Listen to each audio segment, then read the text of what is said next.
Don't let her bleed out. Cale Brennan had told his own hands the night they carried her into his barn. 8 years later, she came back through his gate with a tin badge over her heart and a child under it, and the men on the ridge had not come to trade horses. The paint mare stamped at the hitching post. Naomi Calloway swung down from the saddle with the practiced ease of a woman raised to trust her hands before her eyes. Dust clung to her gray wool coat. Her braid was unraveled.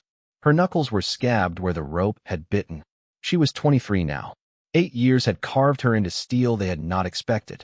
Cale heard the gates before he saw her. He stepped out on the porch of his long ranch house, the one his father had built with hand-hewn timbers from the Bighorn slopes. The sun was going down hard across the Wyoming flats, throwing long brass light across the alkali dust. He smelled wood smoke from his own chimney, the bitter tang of horse sweat, and something else, something electric, that made his hand drift toward the rifle on the rack behind him. "You're a long way from Cheyenne," he said. "I'm home." She tilted her head, listening.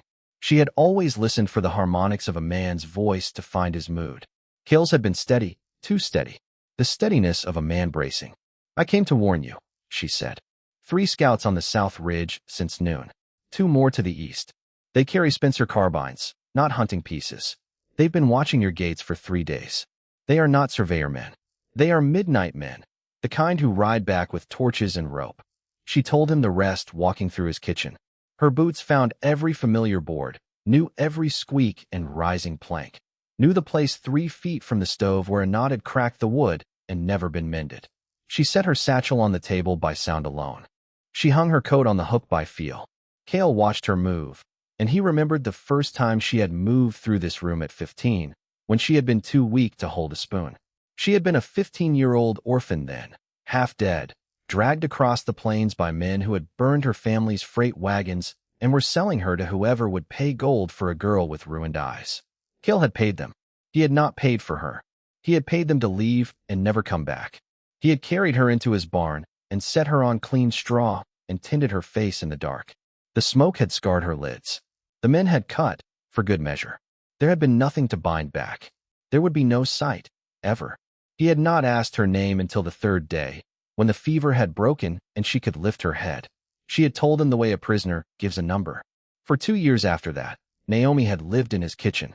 She had cooked, mended, milked his cows, read the weather by listening to the direction of wind, found lost calves in storms by following their bleats across the prairie.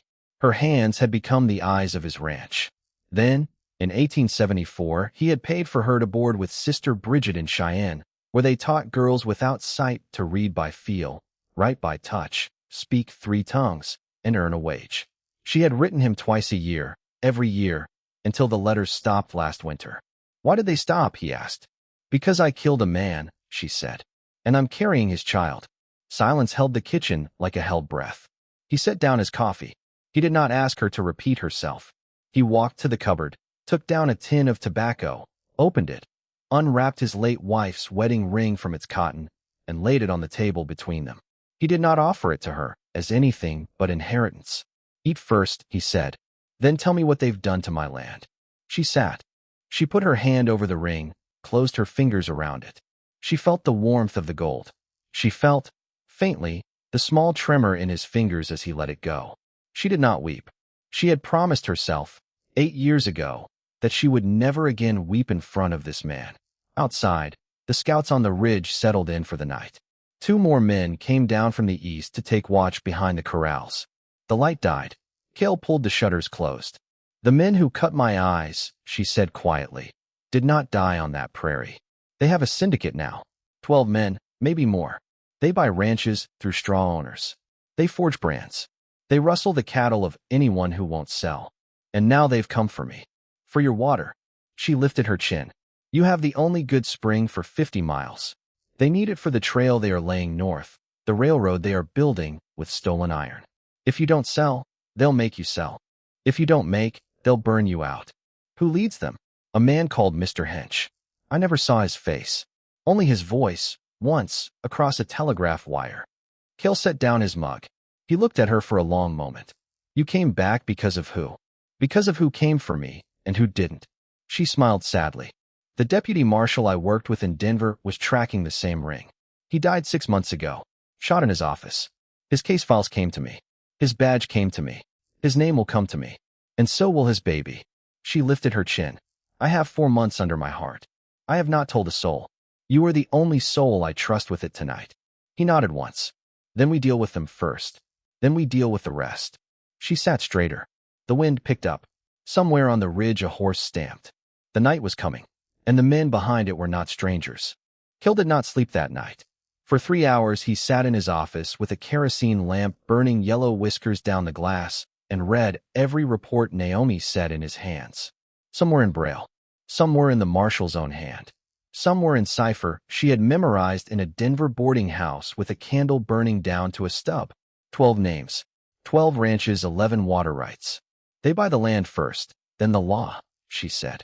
They've put 2 judges in their pockets, 3 sheriffs, and at least 1 telegraph clerk in Rollins. Every dispatch that goes north carries a seal shaped like a longhorn with a forked tail. Why didn't the marshal go to Washington? He tried. He made it as far as Cheyenne. They found his body in a Pullman sleeper with a letter marked Postmaster General, unopened, still in his coat. The lamp smoke bit Cale's eyes. He stood and cracked the window. He smelled sage, the crushed grass of distant cattle, the cold iron of his own rifle leaning in the corner, and faintly, rising through the kitchen floor, the sweet mineral of his own spring. Why didn't you go to Washington yourself? He asked. Why come here? Because he made me promise I'd come here if I lived, and the trail turned cold. She hesitated. Because I owed you 8 years of silence. Because you are the only man I have ever seen put a barrel down on a man who had a gun and tell him to walk away. The memory came back sharp. The barn, the straw, the boy's voice, Cale's son Tommy, dead of typhoid that same winter, 3 months before she had come. Cale had not raised his voice against the men in his barn. He had only paid them. He had only stood in the door and watched them ride off into a snow that closed behind them like a curtain. You knew about Tommy, she said softly. Yes. You saved me because you couldn't save him. He looked at her for a long moment. I saved you because it was there to do. She nodded. That was enough. Outside, the first of the dawn riders climbed the south trail. Cale buckled his belt, hung his Colt from the low-slung hip, and shoved the marshal's badge into his breast pocket. The tin felt cold against his ribs. There is a third option, he said. We don't fight them at the gate. We don't run. We invite them in to negotiate. We buy us time. You name the syndicate one by one to their faces. You read their stolen brands. You name their hidden owners. They sign, or they shoot a deputy marshal in front of 3 witnesses. Who are the witnesses? He looked past her toward the bend in the trail, where the town's preacher kept the only chapel in the county. I'm sending for Brother Meacham. I'm sending for Sister Bridget. And I'm sending for Harlan Bowles. He carried mail for 30 years. He can read a counterfeit seal from across the room. And he has been cheated by every syndicate that ever ran a crooked brand in this territory. And if they shoot anyway, then I will know what kind of men they are. And you will know what kind of women you have to become to finish what he started. She stood. She placed her hand on his forearm. The man who had first touched her face with unwashed hands the night she was bleeding. And she held the touch there, the longest she had held anything in months. I was sent into a barn at 15 to learn mercy, she said. I was sent out of one at 23 to learn justice. I have learned neither. I have only learned I will never learn either alone. He nodded. Then we learned together. Far behind the corral, on the low rise, the morning sun caught the brass of a Spencer carbine. A rider was silhouetted against the haze, his breath making no sound but his stillness making a great deal. Cale raised 2 fingers from his hat brim. Then he raised a third. The men on the ridge straightened, rifles coming up across their saddles. They were coming to ask. And what they wanted to ask for was the only thing in this country a man like Cale would not sell for any price they could name. He reached for his Colt and walked out to meet them. They came just after the first bell of the chapel, when Sister Bridget and Brother Meacham and old Harlan Bowles had been brought to Cale's kitchen and seated with their backs to the wall. Naomi stood in the center of Cale's long ranch house with the badge pinned over her heart, her marshal's 6-shooter in her hand, but not raised. She had said she would not raise it first. She had said that the holding of it would be enough. The hoofbeats began at the gate, then the gravel path, then the wood of the porch. Cale counted. 12, 14, 16, more. He could smell them through the cracks in the shutters. pine pitch and cigar smoke and sweat, and the iron tang of men who had ridden long without rest. "Stay behind me, sister," Naomi said softly. "I have buried 7 children and 3 husbands," Sister Bridget said calmly. "I will stay where I am." The door opened. Mr. Hinch came in like weather. Tall, white hair cropped to the skull, a linen coat dusty from the road. He did not draw. He tipped his hat. He spoke in a voice deeper than his frame suggested. And when he spoke, Naomi heard his boots on the floor, the soft tap of a man who had led horses, the heavier heel of a man who had killed more than once and knew the floor would hold him either way. "Good morning, ma'am." He did not look at the badge. "Mrs. Calloway, I believe." "Miss," she said. "Of course. My mistake." He folded his hands. "We have business with Mr. Brennan regarding his spring." "You have business with me," Naomi said, "regarding the murder of Deputy Marshal Abram Teague, the bribery of Judge Hooker of Laramie, the forging of brand registers for the Circle H and the Lazy K, the purchase under straw name of the Broken Y, Moss Hope, and Quarter Circle 3, 7 ranches and 3 water rights acquired since last spring." He raised an eyebrow. "That's a list." "It's the first of 3, she said. Harlan Bowles, in the back, cleared his throat. He lifted a leather wallet of seals and put it on the table between them. Naomi heard the clink of brass on pine. She heard, in that clink, the sound of every stolen brand the syndicate had pressed into Wyoming iron since 1868. "All right," Hinch said. "That wallet stays there. Tell me what you want." "Confession," she said, "in front of witnesses, signed by every man holding a gun on this porch, or I will read every stolen brand, every forged transfer, every murdered witness into the ears of the circuit judge in 2 weeks. He has my word in writing. You have no circuit judge. Teague was your judge. I have one named in his letter." Naomi's voice did not shake. "The Postmaster General himself. The letter is in a bank vault in Denver in a box under the name of a woman who cannot be bribed because she cannot be reached.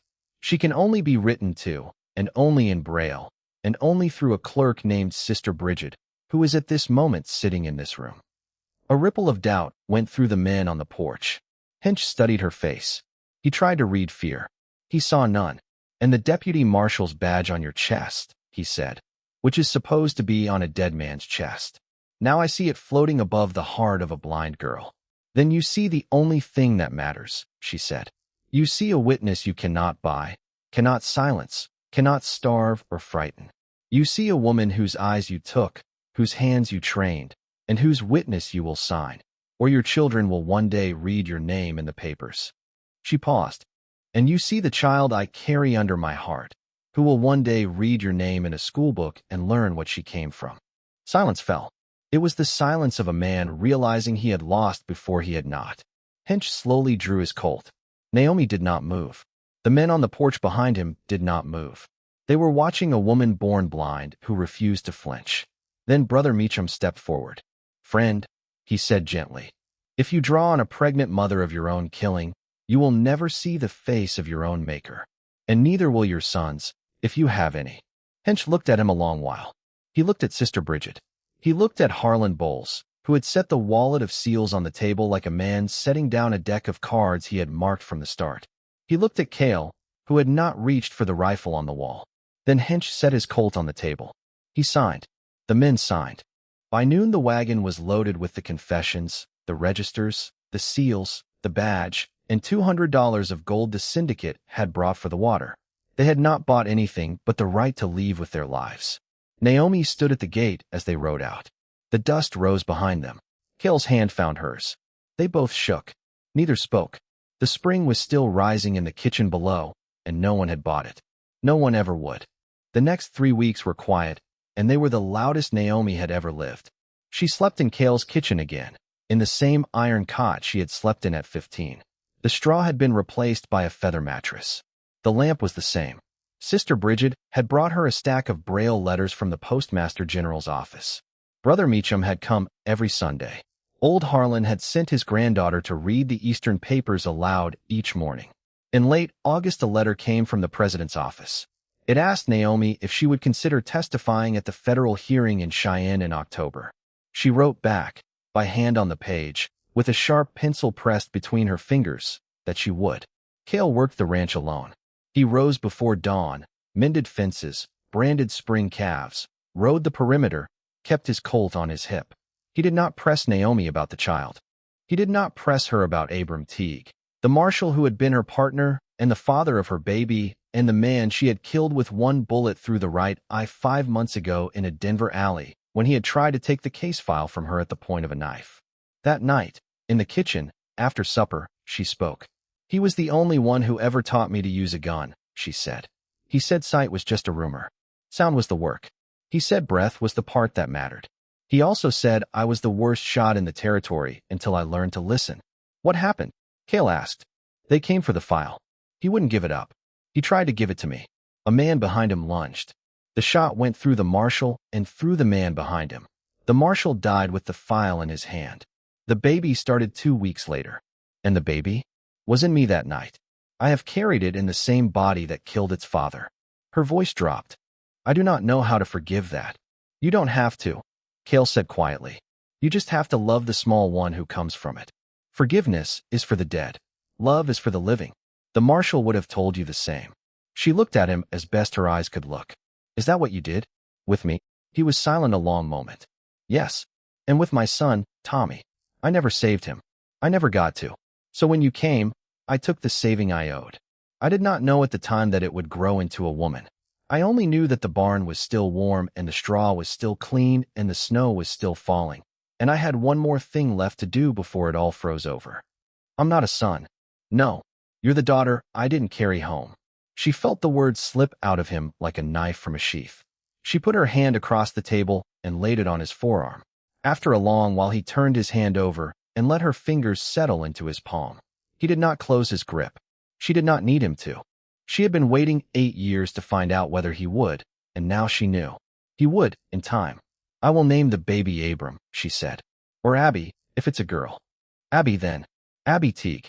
She will carry the marshal's name and the marshal's badge, and she will read your name in the church register, and she will be the only child in this territory who has 2 fathers, one in a box in Denver and one at the head of this table." He nodded. Outside, the wind lifted. The grass bent silver in the moonlight. In the distance, across 2 miles of flat prairie, a coyote cried, not in hunger, but in counsel. "There is one more thing," Naomi said softly. "Before October comes. Name it.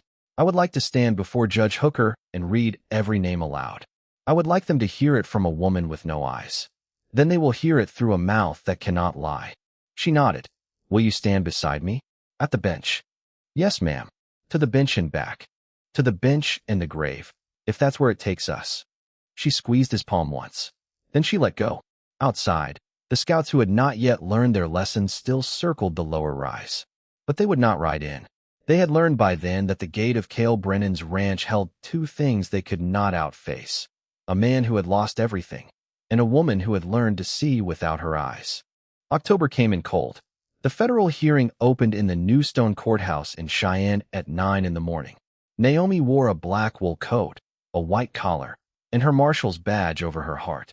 She carried a folded braille folio in her left hand, the open courtroom register in her right, and the case file of Deputy Marshal Abram Teague in a satchel across her shoulder. Cale walked her in. His hand rested lightly on her elbow, the only touch she needed to know the geography of the room. The syndicate had hired 4 lawyers from Denver. By 10 they had begun their objections. By noon, with the marshal's testimony read in full by Naomi in 3 languages, 2 of the lawyers withdrew. By 2, the syndicate's 3 judges, 4 sheriffs, and the telegraph clerk had been named. By 4, 12 confessions had been entered into evidence. By 5, Judge Hooker himself had resigned from the bench, in writing, on the record. Hench entered a plea of not guilty at 5:30. Naomi did not need to see his face for the resonance of his voice to find her across the room. "Miss Calloway," he said, "would you tell the court, in your own words, how you came to be in possession of these documents?" She rose. She did not raise her voice.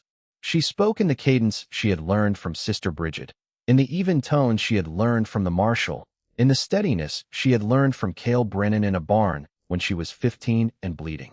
She spoke without notes. She had only the long memory of a woman who had been taught to carry the world in her hands before she knew she would one day have to carry it in her mouth. "My name is Naomi Calloway," she said.